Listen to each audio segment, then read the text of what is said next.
کوئٹہ میں صحافیوں سے گفتگو کرتے ہوئے جمعیت علماء اسلام کے سینئر رہنما اور سابق چیئرمین اسلامی نظریاتی کونسل مولانا محمد خان شیرانی کا کہنا تھا کہ پی ڈی ایم ذاتی مفادات کے لیے قائم ہوئی ہے، جبکہ وزیر اعظم عمران خان اگلے 5 سال بھی پورے کریں گے۔ ایک سوال کے جواب میں سابق چیئرمین اسلامی نظریاتی کونسل کا کہنا تھا کہ مولانا فضل الرحمان خود سلیکٹڈ ہیں، وہ عمران خان کو کیسے کہتے ہیں کہ وہ سلیکٹڈ ہیں؟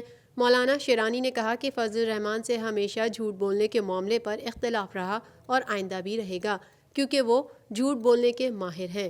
سینئر رہنما جے یو آئی کا کہنا تھا کہ موجودہ پی ڈی ایم تحریک ذاتی مفادات کے لیے قائم ہوئی ہے، کیونکہ اسٹیبلشمنٹ سے ڈیل کے لیے فضل الرحمان جلد سے جلوس کر رہے ہیں۔ مولانا اختر شیرانی کا مزید کہنا تھا کہ جمعیت علماء اسلام پارٹی کسی کی جاگیر نہیں، یہ ہماری اپنی جماعت ہے، تو پھر علیحدہ گروہ کیوں بنائیں؟